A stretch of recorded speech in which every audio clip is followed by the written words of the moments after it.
Koneksi antar materi modal 2.3. EDQ Summa CGP 8 018. Assalamualaikum warahmatullahi wabarakatuh.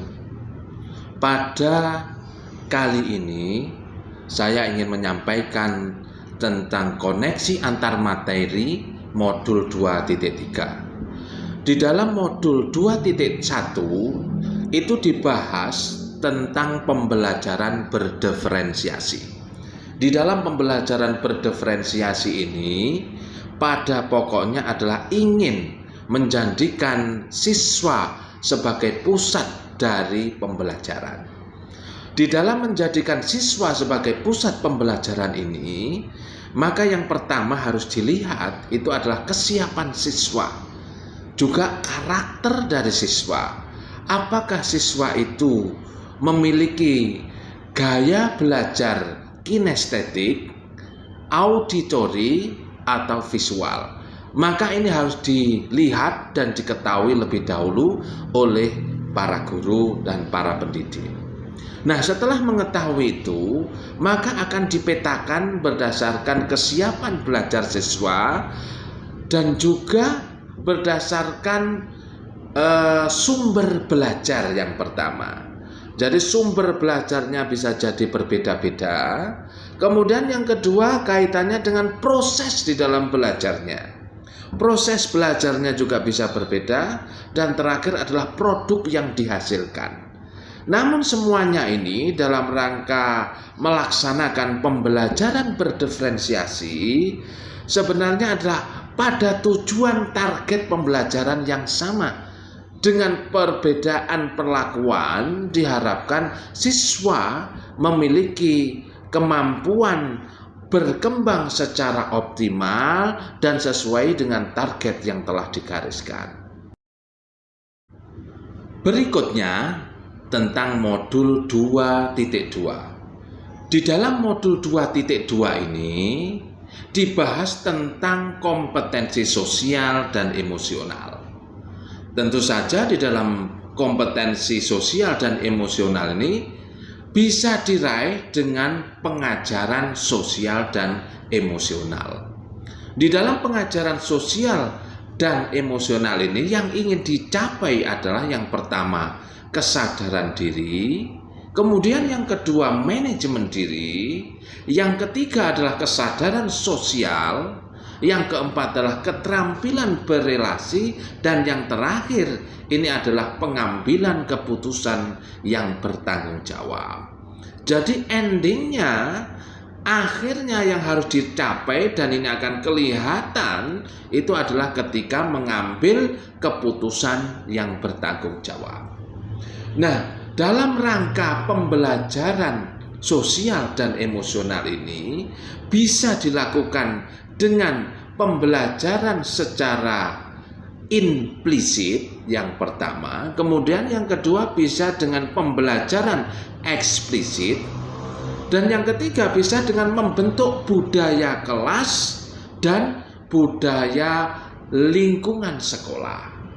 Terakhir adalah dengan penguatan pada nilai nilai kompetensi sosial dan emosional pada pendidik dan tenaga kependidikan sehingga menjadikan pemicu untuk keberhasilan dari kesadaran akan kompetensi sosial dan emosional berhasil di sekolah itu. Berikutnya yang ketiga adalah modul 2.3. Di dalam modul 2.3 ini dibahas tentang coaching, aktivitas untuk memberikan bantuan yang istimewa yang disebut dengan coach. Nah, di dalam aktivitas coaching ini yang perlu diperhatikan adalah kompetensi di dalam coach ini. Nah, di dalam kompetensi coaching ini harus tidak boleh ditinggalkan adalah tentang kemitraan. Jadi antara coach dengan yang dikoachkan, dalam hal ini disebut dengan coachee, ini harus saling memahami. Ya, terutama coach harus memahami benar dengan kuncinya. Nah, di dalam kuncinya kompetensi yang harus dimiliki adalah satu, ini adalah mendengarkan dengan aktif. Kemudian yang kedua, hadir sepenuhnya. Dan yang ketiga adalah memberikan pertanyaan yang berbobot. Memang sebenarnya yang kedua tak ungkapkan tadi adalah seharusnya hadir secara sepenuhnya, itu yang pertama. Kemudian dirangkai dengan mendengarkan aktif, dan terakhir memberikan pertanyaan yang berbobot. Di dalam pertanyaan yang berbobot ini, maka pertanyaan ini adalah pertanyaan yang bisa menjadi inspirasi bagi Kuci untuk berkreasi, berinovasi, sehingga muncul solusi-solusi dari permasalahannya sendiri. Dan tentu saja di dalam melakukan coaching ini harus mengikuti alur tirta. Nah, alur tirta ini sebagaimana alir yang mengalir. Yang pertama adalah tujuan dilakukannya coaching tersebut. Kemudian identifikasi permasalahan yang ada. Kemudian yang ketiga adalah rencana tindakan, dan terakhir adalah tanggung jawab.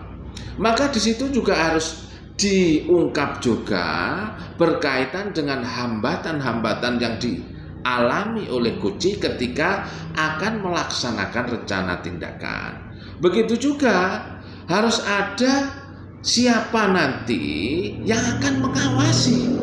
Jadi mengawasi terhadap rencana yang ingin dilakukan sebagai bentuk tanggung jawab dari Kuci.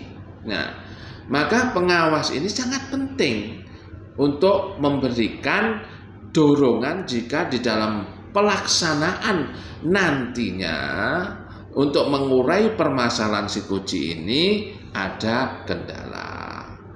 Nah, untuk merangkaikan berkaitan dengan modul 2.1, 2.2 dan 2.3, maka sebenarnya ini merupakan rangkaian memberikan pelayanan kepada siswa ataupun siapa saja melalui yang pertama adalah pembelajaran berdiferensiasi, kemudian memperhatikan tentang kompetensi sosial dan emosional, dan melaksanakannya harus dengan metode coaching.